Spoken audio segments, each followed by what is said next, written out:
just joined us, you're watching Newslink on DSTV channel 403. Now, the South African Local Government Association, that's SALGA, says it wants to play a central role in the state of disaster over the country's electricity crisis. SALGA welcomed President Cyril Ramaphosa's announcement during his SONA address.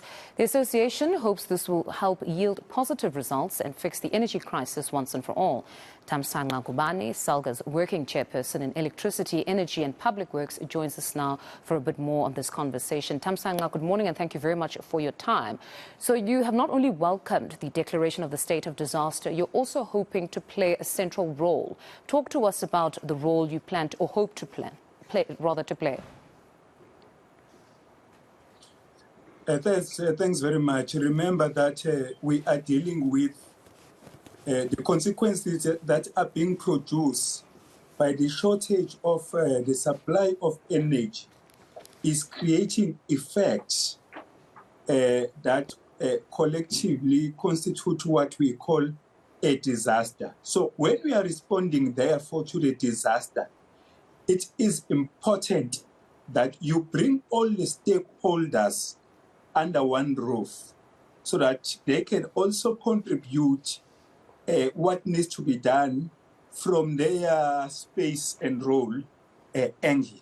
Mm-hmm. So as you know, the response to the disaster, since it has been declared, it should be multi-sectoral, multidisciplinary, rapid and effective. So we are there in the energy space at the tail end of the value chain process on the distribution. This is a task that we are given or assigned or confirmed by the Constitution. So therefore, in the crisis committee, we will be bringing solution with a flavor of local government because the load shedding is impacting differently to different people. So in the committee that will be bringing that comprehensive response, we want to have the city there and will be part of bringing solution from a local government standpoint. We've appointed a panel of experts who are also going to enrich whatever the contribution that we'll be making on behalf of the sector, which is local government. And we all know that local government is very critical as the core face of the service delivery. And the president has indeed stated that he wants to leave no one behind and has invited everybody to help participate in dealing with this crisis. But perhaps to take you back to just yesterday and the views that were articulated by opposition in parliament around the electricity crisis and the state of disaster that has been declared that you have welcomed. They mostly believe it's ill-advised and sets a bad precedent where a state of disaster can become a tool to throw at every poorly managed area of governance. What are your views post that debate? It's continuing today, but at the very least, those political parties that have articulated their views on the state of disaster.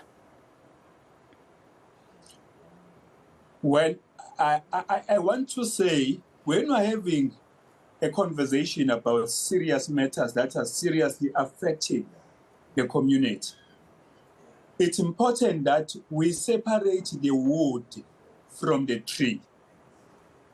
The state of disaster is about an existence of a particular situation that threatens the life of the community, that brings disruption to the life of the community. So when you define the disaster, you define the existence of a particular situation, regardless of where it is flowing from. Now, if you look at the definition and the elements of what constitutes a disaster, it is there. You look at the effect in the economy, you look at the effect on different sectors of government, you look at the effect produced by load shedding in our household.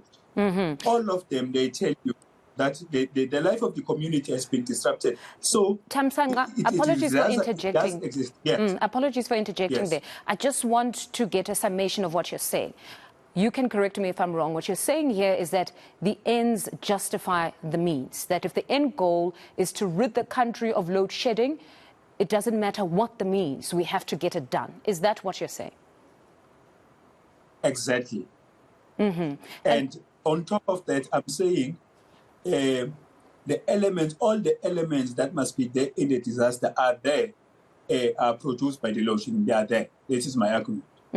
So for those opposition parties that still maintain that we're setting a bad precedent here, that we're going to have a number of crises in the country being dealt with in this fashion, many of them have been speaking of the potholes, for instance, that we're going to eventually see either a ministry for potholes, or we're going to see a declaration of a state of disaster to deal with the issues on our roads and every other crisis that we're dealing with in the country. You don't believe that could possibly become the case? No, I do not believe so. Remember, on the Disaster Management Act, they define what is a disaster. Long time ago, before we were confronted with this situation, in its definition, they talk that disaster is a natural or human-caused occurrence. Yes. So the fact that, in this case, it's human-caused occurrence does not negate the fact that now its effect is at the level of disaster, because it is bringing disruption in the life of the community. Which many experts have conceded is the fact when we look at the very definition, and that in this instance it's also a very progressive disaster, because if not curbed at this point, if it's not addressed now, it could get even worse for the economy. But nevertheless, they're still saying it is not the legislative tool. According to them, that there are other legislative tools that can be used to deal with this, that currently the president can deal with everything that they want to use a state of disaster to address the electricity crisis. You believe there is no other legislation that can resolve some of these issues, particularly around expediting other aspects or cutting the red tape? No, I believe that declaring this state as a state of disaster, I believe it's a correct one, because we should start the journey from the end point and work backwards. It's only a declaration of the state of disaster that will actually allow us a response which is multi-sectoral, multidisciplinary. It's only a declaration of disaster that could actually elevate this program and subordinate other things that were already in the plan. It is through a declaration of disaster that one can actually achieve that particular approach. Thamsanqa, thank you very much for your insights this morning. That was Thamsanqa Ngubane, SALGA's working chairperson in electricity, energy, as well as public works.